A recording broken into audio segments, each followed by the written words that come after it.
First and foremost, I must thank the Creator, because without him, none of this would be possible. I would also like to thank the entire Mercy College Hudson Link staff, who have continuously gone over and beyond the call of duty to ensure that the men here at Sing Sing are afforded an opportunity to obtain higher education. I cannot express enough the gratitude that the men here have for your efforts. We are forever indebted. A tremendous amount of gratitude and admiration must be extended to our superintendent, Mr. Brian Fisher.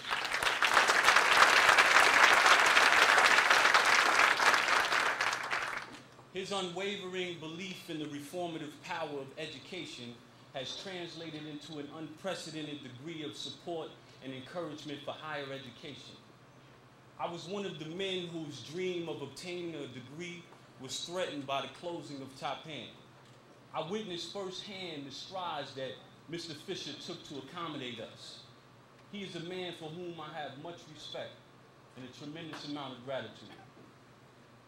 I would be remiss not to express a special thanks to the family, friends, and loved ones who've taken the time out of their busy schedules to come inside of this prison and show us their support.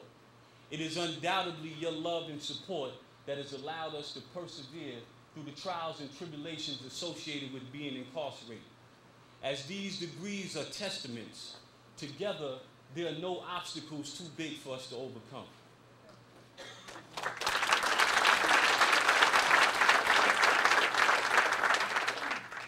There was a saying back when I was growing up that I used to make fun of. I'm not sure if it was actually Jesse Jackson who coined the phrase, but he's the first person that I remember saying. The phrase is, keep hope alive.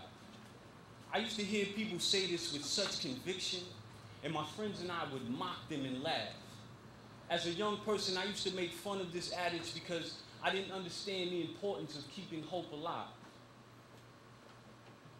I was once told that as young people, we often make fun of the jewels that our elders would impart upon us because we didn't have the wisdom to apply these jewels to our lives. We were trying to disguise the fact that we had no idea how essential hope is to life. You see, when you're young, you're filled with so much hope. You believe that you can be anything in this world. I wanted to be the first black president when I was growing up. I was so proud. I was going to change the poor living conditions of everybody living in the projects. I was going to make a difference. But my first grade teacher destroyed that dream for me. Her name was Miss Powell. I remember her clearly. She was a gingerly black woman.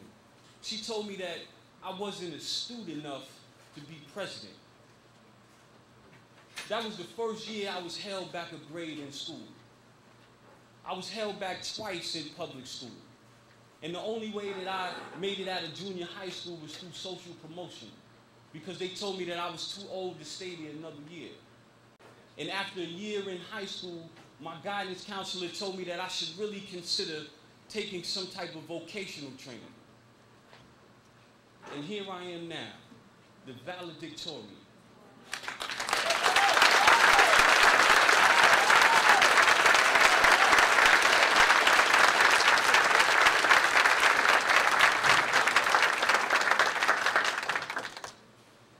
I hold no ill will towards Mrs. Powell because that was her perception of reality at the time. You know, she may have been a person like so many of us who've allowed our experiences to dilute our expectations, to make our current reality the basis upon which we judge not only our own futures, but the futures of those in whom we come in contact with. Many of us come from environments where it's a constant struggle to keep hope alive.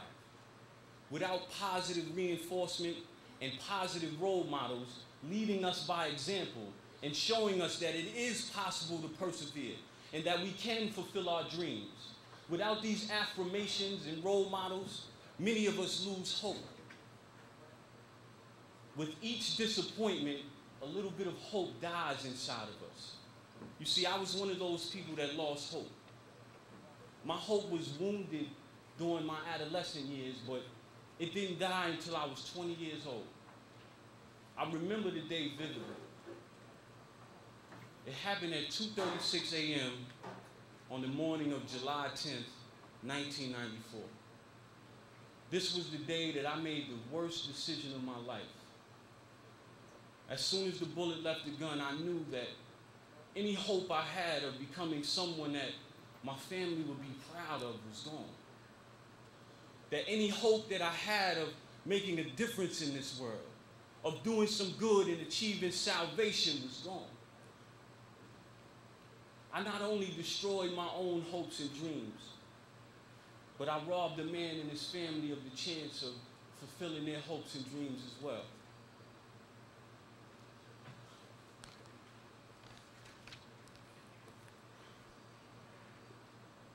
On this day, I became a man without hope.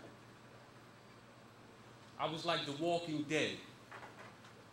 And 4 years later, I walked into a courtroom to be sentenced as a defeated man.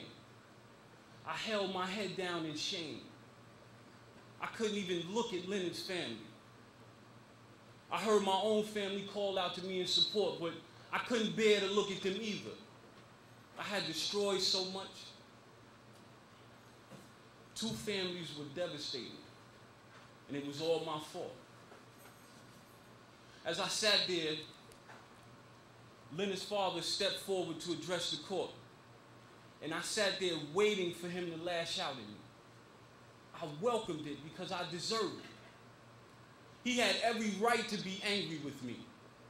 I had taken something from him that I had no right in taking. I had taken something from him that I could never give back. But rather than lash out at me, he told me that he forgave me. He saw that I could go no lower than I was at that moment. Through his wisdom and experienced eyes, he saw that I had lost all hope and that I was broken. He told me that he forgave me, but that I was indebted to him. He said that if any good was to come out of this situation, that it would have to come through me. To repay this debt of forgiveness, he said that I had to make a difference. He said that I had to stop other families from having to suffer through the type of pain that our families were suffering through. He said that I had to stop other young people from making the same poor decisions that I made. He told me that it was time for me to become a shepherd. I didn't understand at the time how or why he would forgive me. But in my heart, I knew that I was going to honor this man's words.